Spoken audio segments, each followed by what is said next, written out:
ایک حدیث میں آتا ہے نبی کریم صلی اللہ علیہ وسلم نے فرمایا اللہ کی راہ میں خرچ کرو خواہ کھجور کا ایک ٹکڑا ہی ہو، اور آگ سے بچو خواہ ایک کھجور کے ٹکڑے ہی سے، یعنی جہنم کی آگ کو ٹھنڈا کرنے کے لیے صدقہ بہترین علاج ہے۔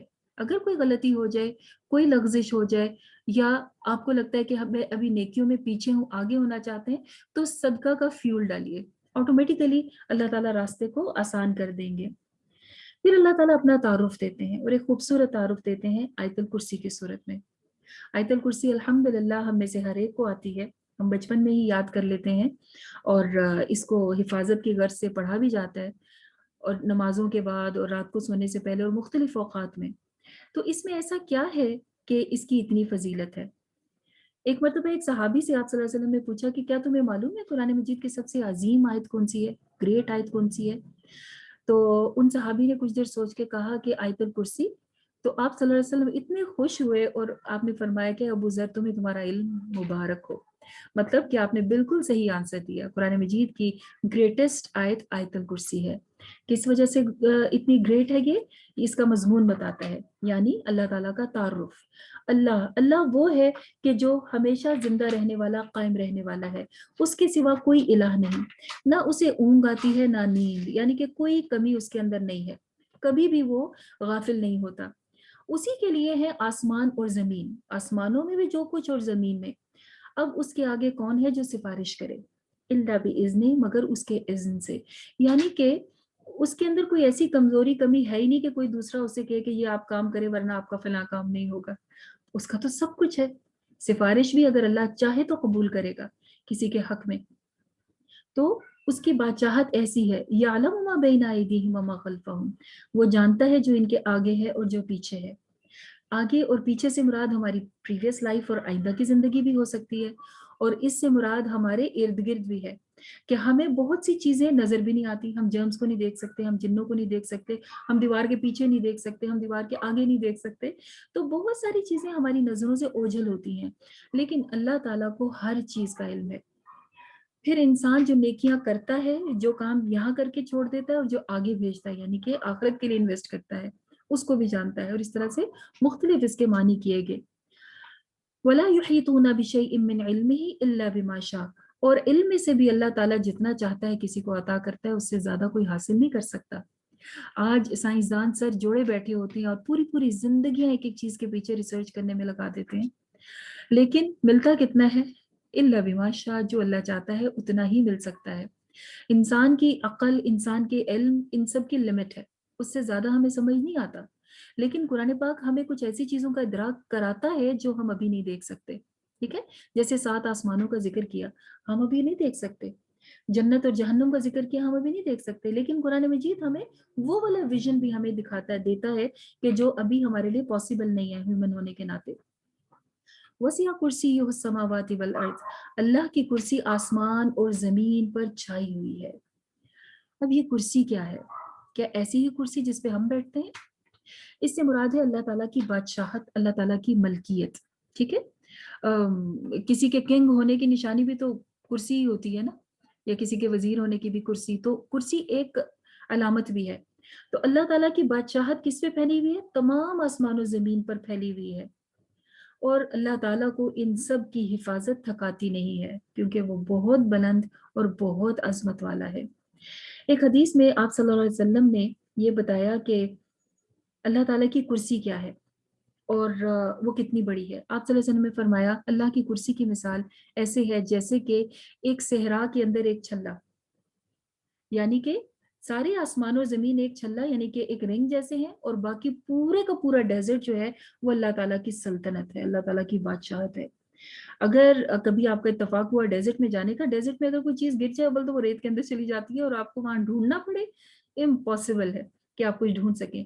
تو یہ آسمان اور زمین جن کا اینڈ آج تک ہم نے دیکھا نہیں ہے، یہ ایک چھلے جتنے ہیں اللہ تعالیٰ کی بادشاہت کے مقابلے میں، جیسے کہ ریگستان میں ایک چھلا، ٹھیک ہے؟ تو اس آیت سے ہمیں کم از کم یہ اندازہ تو ہونے لگتا ہے کہ اللہ تعالیٰ کی عظمت کتنی بڑی ہے۔ اور جب حفاظت کے لیے کہا گیا کہ پڑھے تو کیا ہوتا ہے، جب ہم اللہ تعالیٰ کو اس کی اتنی بڑی بڑی صفات کے ساتھ پکارتے ہیں تو ہمیں وہ سیکیورٹی محسوس ہونے لگتی ہے۔